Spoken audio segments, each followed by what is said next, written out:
Anything that falls in the snow comes to light in the thaw. Good morning. Welcome to Cross Street Chapel's Sunday service. I'm the Reverend Cody Coyne, and I'm very grateful to have you here today. It might not be morning where you are. You might be watching this later. You might be watching this anywhere in the world, and that's a phenomenal aspect of the culture and the world that we live in today. This is our first expedition out onto YouTube Live. Previously, we have used an live audio version called Mixler. So this is going to be quite an adventure, certainly for myself. I've got some brand new kit that looks still quite intimidating in front of me, but I'm really to give it our all, to share worship, to have an excellent time of spiritual connectedness together. So those opening words, anything that falls in the snow comes to light in the thaw. We might not get much snow in Manchester presently, but I think it's something we can all relate to coming to us from Denmark. We are a Unitarian chapel, for those unfamiliar with us, and within the Unitarian tradition across the world, there is a ritual that marks the start of services, which is the lighting of a chalice. So you might have a chalice of your own. You might have a small tea light or an electric light, whatever it is that you have, even if you have none of that and it's just that inner light within the core spirituality that you possess. Turn to it now, give honor and recognize its holiness and the divinity within yourself as we make sacred the time together. See our candles as they lie motionless, devoid of light and life. They wait perhaps excitedly for their chance to shine, to give to the world brightness, heat, and joy. And when their wick is lit,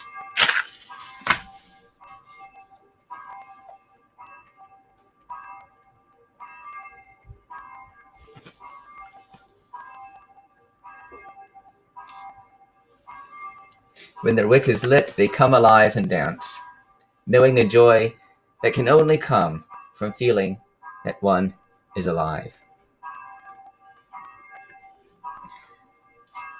So that's the global tradition for many Unitarian churches across the world.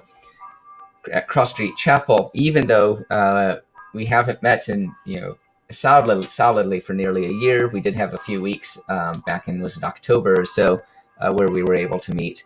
But for a few years now, we've had the tradition of reciting a covenant, which is just a chance to affirm why we gather together, to celebrate each other, to honor each other and ourselves.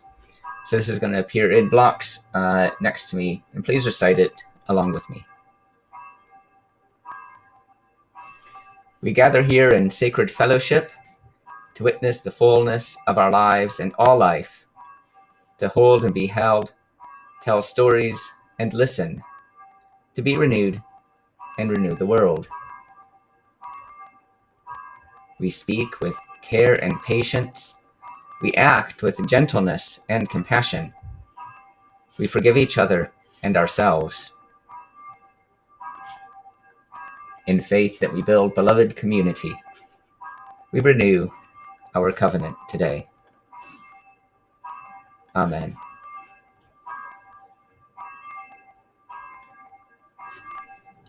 So we turn now to a time of prayer, moving from the global to the communal and now to the individual. Let us gather now, drawing away from the torrents in our minds that make the sky grow dark and cold and lead us from the brightness of our awareness of this moment. Grant us patience, that when the winds blow, we will not be whisked away, that against the snow, sleet, and rain, we may have shelter. And if this is not our blessing, and we find the challenges of life too much to bear, May we be given compatriots who know the land and have a good and generous heart. May they guide us through rough terrain and uncharted land. May we recognize our strengths and the abilities of others. May we hear our call, and when we need to call out to others, may we have the strength of character to do so as well. Guide us into the deepest love of our being. As we slow in this gathering together, may we appreciate the feelings upon our bodies, the serenade of every breath, the rise and fall, the gentle pulse of our heartbeat. As we continue along this journey, if we hesitate and begin to turn back, remind us that you do not admonish us, nor should we admonish ourselves. Each step brings a new recognition, each breath a new awareness. Each step brings a new recognition, each breath a new awareness. Each step brings a new recognition, each breath a new awareness. Amen. There's a chance now for us to join in song with our first hymn, words by Cecily Taylor, Our World is One World.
Thank you.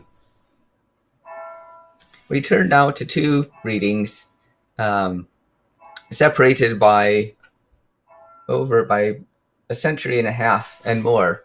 The first being Walden by Henry David Thoreau, and then the second being an untitled reading by the NASA Lunar Science Institute back in 2012. Walden, as you'll possibly be familiar, is a writing from Thoreau, who set out to spend time supposedly alone, although, of course, the story is, as we often understand, a bit more complicated. His words speak for themselves, and I hope that you appreciate it. If one advances confidently in the direction of their dreams and endeavors to live the life which they have imagined, they will meet with success unexpected in common hours. We must learn to reawaken and to keep ourselves awake, not by mechanical aids, but by an infinite expectation of the dawn, which does not forsake us in our sounded sleep. I know of no more encouraging fact than the unquestionable ability of us to elevate our lives by a conscious endeavor. It is something to be able to paint a particular picture or carve a statue, and so to make a few objects beautiful. But it is far more glorious to carve and paint the very atmosphere and medium through which we look, which morally we can do. To affect the quality of the day, that is the highest of the arts. Everyone is tasked to make their life, woven in its details, worthy of the contemplation of their most elevated and critical hour. If we refused, or rather used up, such paltry information as we get, the oracles would distinctly inform us how this might be done. I went to the woods because I wished to live deliberately, to front only the essential facts of life, and see if I could not learn what it had to teach, and not, when I came to die, discover that I had not lived. I did not wish to live what was not life. Living is so dear. Nor did I wish to practice resignation, unless it was quite necessary. I wanted to live deep and suck out all the marrow of life, to live so sturdily and Spartan-like as to put to rout all that was not life, to cut a broad swathe and shave close, to drive life into a corner and reduce it to its lowest terms, and, if it proved to be mean, why then to get the whole and genuine meanness of it, and publish its meanness to the world. Or if it were sublime, to know it by experience, and to be able to give a true account of it in my next excursion. For most people, it appears to me, are in a strange uncertainty about it, whether it is of the devil or of God, and have somewhat hastily concluded that it is the chief end of us here to glorify God and enjoy God forever. From Walden, by Henry David Thoreau. And now we turn to the NASA Lunar Science Institute, words that came from them in 2012. Consider that you can only see less than 1% of the electromagnetic spectrum, and hear less than 1% of the acoustic spectrum.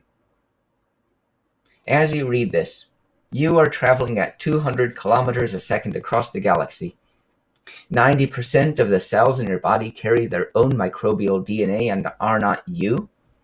The atoms in your body are 99.9% empty space, and none of them are the ones that you were born with. But they all originated in the belly of a star. Human beings have 46 chromosomes, 2 less than the common potato. The existence of the rainbow depends on the conical photoreceptors in your eyes. To animals without cones, the rainbow does not exist. So you don't just look at the rainbow, you create it. This is pretty amazing, especially considering that all the beautiful colors that you see represent less than 1% of the electromagnetic spectrum.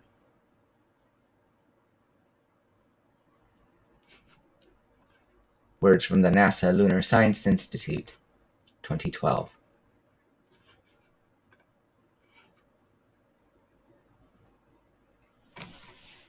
We forget with Thoreau that his picture of Walden, as I said, is not quite the austere existence that has permeated our imaginations. He had friends nearby to talk to. He was able to walk into town for provisions. He even somewhat notoriously dropped his laundry off at his mother's house and would spend the occasional dinner with her. Nevertheless, his words still have some resonance today, and were seemingly written for posterity. He writes of wanting to suck the marrow out of life, and the whole work exists as some form of concentrated philosophy, seeking for each word and sentence to be moving and capable of depth. Our call to worship today, the Danish proverb that what is hidden in the snow will be revealed in the thaw, has shifted in meaning for me over time. When I first came across it, I had the image of lost items, clothing such as children's mittens, which can quickly fall away from view and become subsumed into the snow. As I reflect on it now, though, I am wary of its implications, something akin to all will be revealed, which sounds far more ominous. The protective snow cover that we often feel insulating our lives gradually disappears. The personal, of course, regrets, anxieties, fears, and insecurities, they all loom large in the dark hours of night. And in the chill of winter, Thoreau's concentrated life does indeed seem very mean. But what happens after he publishes its meanness to the world, one might wonder. And as challenging as our personal concerns may be, I find this proverb worrying on the world stage as well. Recent events at the Capitol building in the US, concerns about our treatment of those less fortunate over here, both bring to me some concern that when whittling away the dross of life reveals some sinister core. Are the scales slowly dropping from my eyes? And am I becoming more cynical? Of course, NASA reminds us that even the most brilliant rainbow that you see is just 1% of the universe's beauty. The whole range of birdsong that we hear again, all the love poetry that enters our ears is just, again, 1% of the sonorous capabilities of the world. So if the scales were dropping, and I could see more clearly, it might in fact be beauty that I witness. The more I explore the world, the more beauty I see, even amidst those who let their fear and hatred speak out. I find voices pushing back with love and compassion, and I hope that I can count myself amongst them. Returning once more to those words of NASA, you don't just look at a rainbow, you create it. When we look at the injustice in the world and we feel moved, it is because of that core of goodness that resides within us. We create the goodness in the world. And just as we see the dawn breaking earlier a little each day, dispelling the nighttime with its restless fear, so too may we see the dawn breaking in our souls, in the key workers protecting us, in the activists calling us to feed the hungry and shelter the homeless, and in each other when we behave like true neighbors. Amen.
Eternal Presence, thank you for the briskness of life as it wraps around and twirls us through our activities, spinning deep into our being, shaping us, giving birth to who we are. Thank you for the time of quietness and contemplation, the still waters that reflect clearly our thoughts, passions, concerns, and insecurities. Thank you for the myriad joys that we encounter, from bright skies, warm friendship, to the silent flower, whose beauty is not marred by its size. Thank you for the times of trial and difficulty, and remind us, as Julian of Norwich has, that all will be well.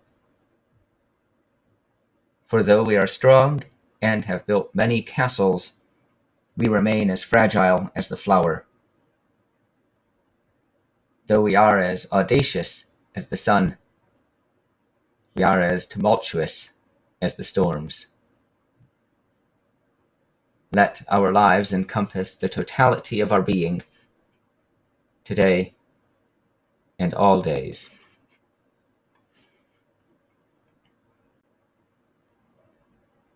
Amen. We now turn to a period of silence for reflection, meditation, contemplation, and personal prayer.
Before we conclude our service with our final hymn and benediction, we have a few notices.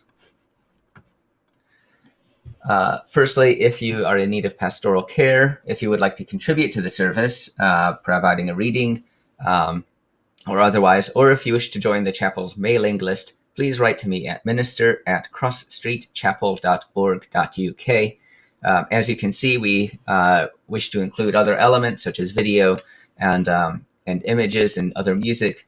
We're grateful for any contributions, so please do write to us, including material that you think would be helpful to be included within our service. Our chapel's Faith and Life program will continue next Sunday at 12:30. That's the 24th of January. Please write to me if you are not on the mailing list. If you are, you'll receive a notice this week regarding the Zoom details. Faith and Life is an opportunity for us to explore the challenges and opportunities that we have in life, both its blessings and difficulties, the events that we might even at times take for granted, and allows us to plummet for its spiritual depth and find meaning in the most unlikeliest of places. After today's service as well, nominally starting at 11:30, we have our Zoom tea and coffee. The meeting details now are on the screen, the ID and the passcode. Again, if you're on our mailing list, you will have received this information. So if you would like to receive it in advance, that's one way that you can do so. Finally, we're grateful for any financial contributions that can be made to assist the chapel in its mission within Manchester and the wider world. We have a Just Giving page set up, justgiving.com/, Cross Street Chapel, Manchester, all one word. And we're grateful for any donations which can help assist us. So we now turn to our song today, our second hymn, Come Sing a Song with Me, words and music by Carolyn McDade.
Thank you to Aaron for the music, and thank you to all of you for creating and sharing worship today.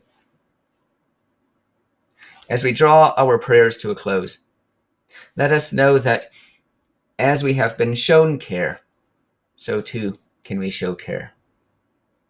As we have had companions, so too can we be companions. As we have witnessed creation, so too can we create. And as we have known the love and tenderness of the world, so too may we find it in ourselves and bring it to the world. Amen. Go in peace.